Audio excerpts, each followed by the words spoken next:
Hello, in today's class we will talk about voltage and current division. Before we discuss voltage and current division, let us first review what you learned in college about combining resistances in series and in parallel. First, we talk about series combination. We have two resistances R1 and R2 connected in series between node 1 and node 2. We want to replace them by a single equivalent resistance Req between the same two nodes. Then Req is equal to the sum of the two series resistors.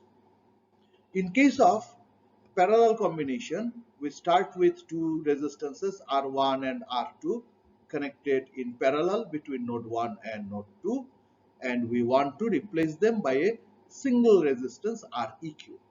In this case, the combination formula works in the reciprocal domain. That means the reciprocal of the equivalent resistance is equal to the sum of the reciprocal of the individual resistances. This formula and this formula both work even when more than two resistors are in series or when more than two resistances are in parallel. For a specific case of two resistances in parallel, we can express Req directly using this equation.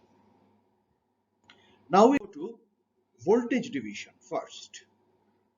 The voltage division is described by what is known as the voltage divider rule or VDR. We have two resistances again R1 and R2 connected in series, and the series combination is connected to a voltage source Vs. That means Vs is the voltage, total voltage across the series combination. Vs is known, R1, R2 are known. What we want to find out are the voltages across each resistance. That means what is the voltage V1 across R1, what is the voltage V2 across R2. We should also look at the relative polarities of the voltages. If we go clockwise, Vs is a rise while V1 and V2 are voltage drops. This one is a series circuit, so the current is the same through every circuit element. Let's say the current is I and flowing in the clockwise direction. This I and V1 satisfy passive sign convention. This I and V2 also satisfy passive sign convention. So we can express V1 and V2 using Ohm's law according to this relationship. V1 is plus IR1, V2 is plus IR2. So if I know I can find out V1 and V2. To find I, we combine these two resistances in series. So Req is R1 plus R2. The current will remain the same because series combination of resistances does not change the current. So if this current is I, using Ohm's law, the voltage Vs is now across Req. Using Ohm's law, we can say I is the voltage divided by the sum of the two resistances. Okay, so if I plug in this value of the current in these two equations, we can write V1 is Vs R1 by R1 plus R2, and this is V2. These two rules are known as the voltage divider rule. These rules allow us to calculate the voltage across each resistance when I know the total voltage and the value of each resistance. In order to remember the rule easily, it helps if we look at the structure of the equation. In both relations, there is a common part. The common part is shown in bold, Vs divided by R1 plus R2. So, in voltage divider rule, every voltage has a common part, which is the total voltage divided by the sum of the two resistances. To find the voltage across a resistance, we have to multiply by that resistance, by the same resistance. That means if I want the voltage across R1, I will multiply the common part by R1. If I want to know the voltage across R2, I will multiply the common part by R2.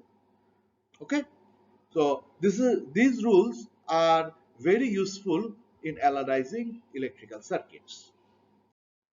Next we move on to current division, which is expressed by the current divider rule or CDR. Let's say we have two resistances in parallel, R1 and R2. The total current going into the parallel combination is IS. This IS current divides into R1 and R2 as I1 and I2. I1 is the current flowing through R1, I2 is the current flowing through R2. Our intention is to find out I1 and I2 from our knowledge of IS, R1 and R2. The resistances are connected in parallel. We know that for parallel connection, the voltage is the same. Let's assign the voltage V across these two parallel combination. Okay, so V is the voltage across R1, V is also the voltage across R2. And we can observe that this V and I1 satisfy passive sign convention. Similarly, V and I2 also satisfy passive sign convention. So using Ohm's law, I can write I1 is the voltage divided by the resistance, V by R1, and I2 is the voltage divided by the resistance, V by R2. So if we find out the expression for V, we can easily determine I1 and I2. Okay, we combine these parallel resistances into an equivalent resistance, and in parallel combination the voltage does not change, so V remains the same. For combining two resistance in parallel, we use this specific equation, and using Ohm's law I can say V is Is time Req, because this Is and this voltage V in resistance satisfy passive sign convention. Okay, so V is Is Req, that gives us this equation. So if I divide the voltage by R1, I will get I1. If I divide this voltage by R2, I will get I2. The equation of I1 is this, and the equation of I2 is this. These two relationships are known as the current divider rule. Again, if we look at the structure of the equation, we see some pattern. There are common part in both equations shown in bold. Is divided by R1 plus R2 is the common part. So what is the common part? The total current of the parallel combination divided by sum of the two resistances. This is similar to the common part of voltage divider rule, which was total voltage of the series combination divided by the sum of the resistances. But to find the current, what we multiply the common part with, that is different. In case of voltage divider rule, we saw that to find the voltage of R1, we multiply common part by R1. But here, to find the current of R1, we multiply the common part by R2. In voltage divider rule, we multiply common part by the same resistance. In current divider rule, we multiply the common part by the other resistance. So you need to remember the similarity and the dissimilarity between voltage divider rule and current divider rule. We can represent the comparison between VDR and CDR for two resistances. This comparison table will not hold if we have more than two resistances in series or more than two resistances in parallel. So for two resistances, this table tells us what are the comparisons. First, when applicable, voltage divider rule is applicable for two series resistors. Current divider rule is applicable for parallel resistors. Never try to apply VDR for parallel resistors. The voltage remains the same in parallel connection, and never try to apply CDR to series resistors because in series connection the current is the same.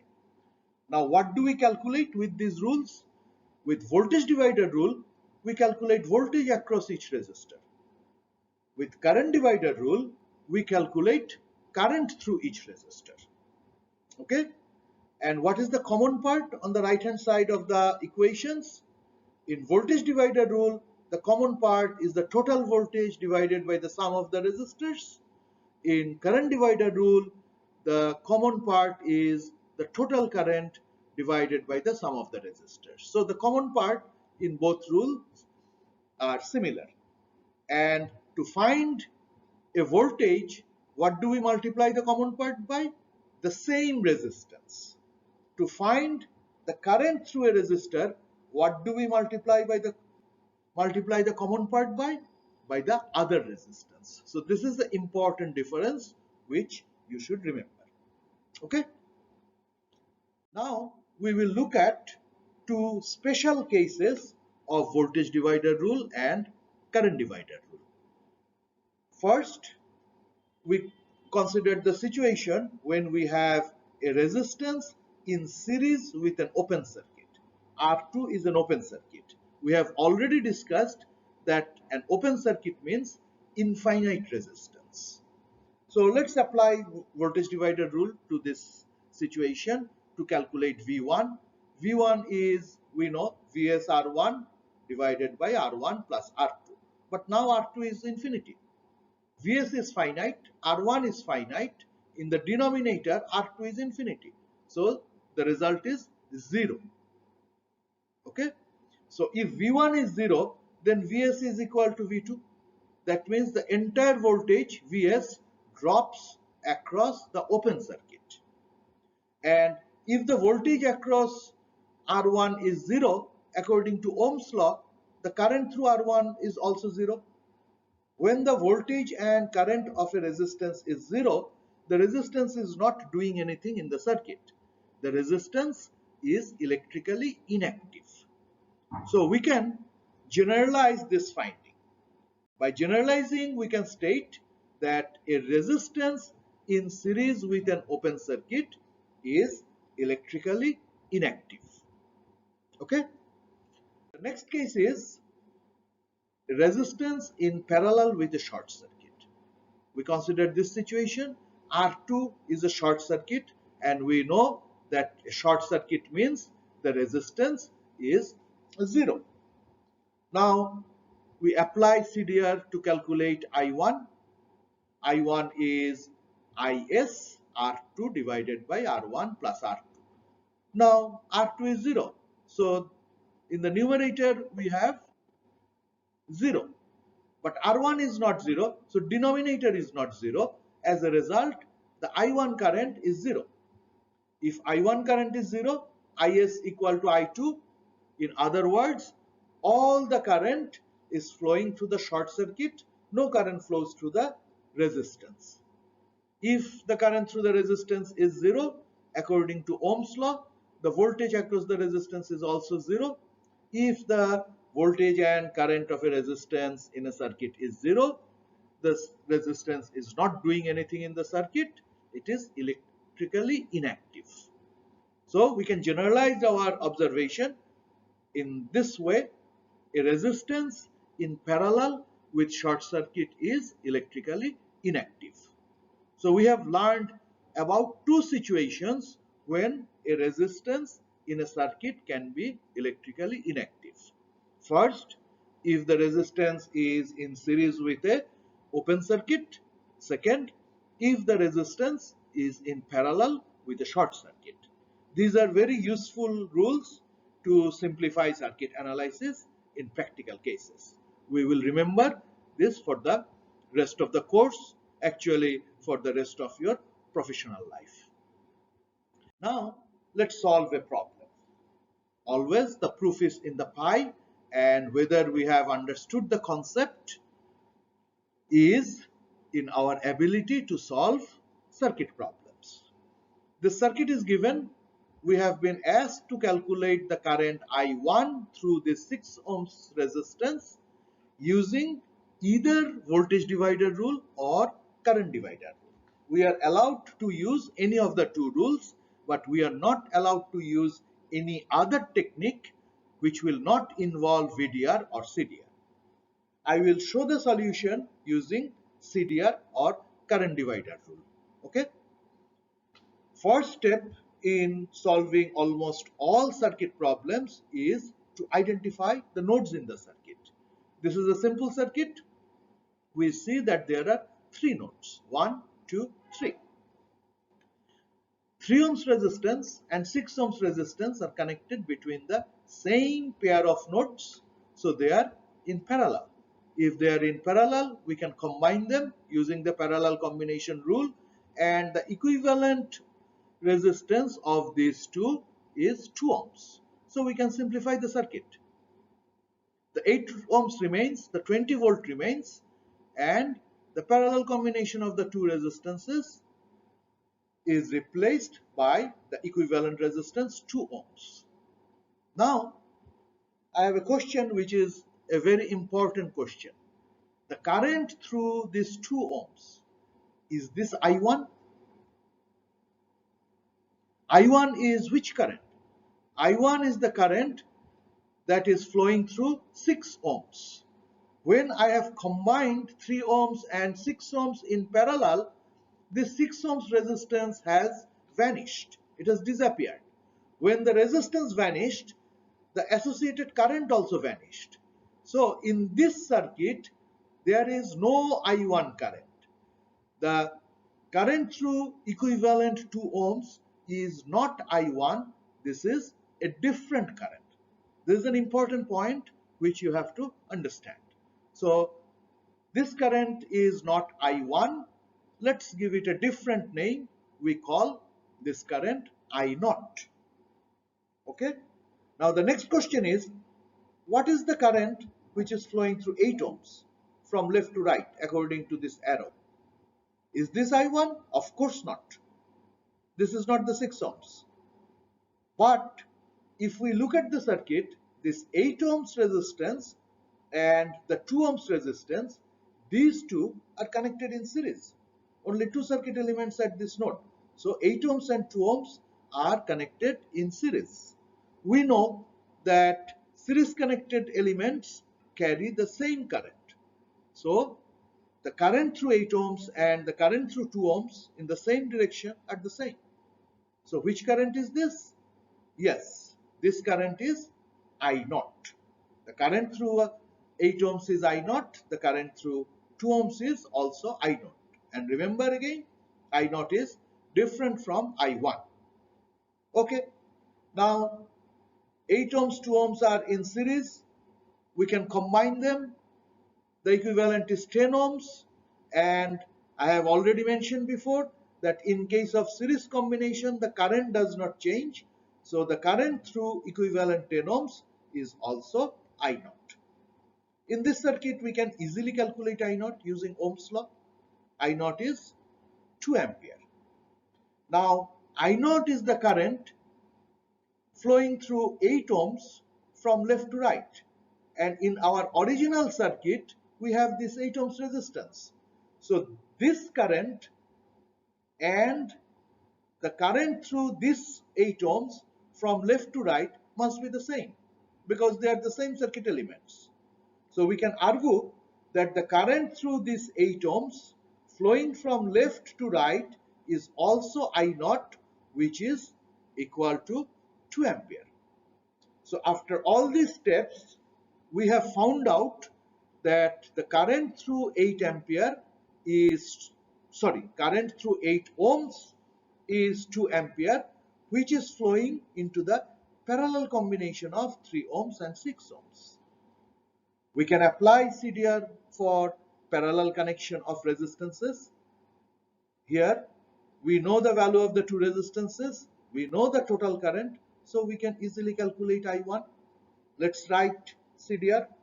I1, the total current is I0, which is 2 ampere. Then 6 ohms is our R1, 3 ohms is our R2. So R2 by R1 plus R2 is 3 by 6 plus 3. If we do the calculation, I1 turns out to be 0.67 ampere. Now, often a given electrical circuit can be solved in more than one ways. There are usually multiple ways to solve a circuit. I have solved this circuit using CDR. This circuit can also be solved using VDR. I will not discuss how to solve the circuit using VDR, but I will ask you to solve the same problem using VDR at home. And you know the solutions, so you can compare the results with these calculations and verify whether your solution is correct or not. That's all for today. I'll stop here. Thank you.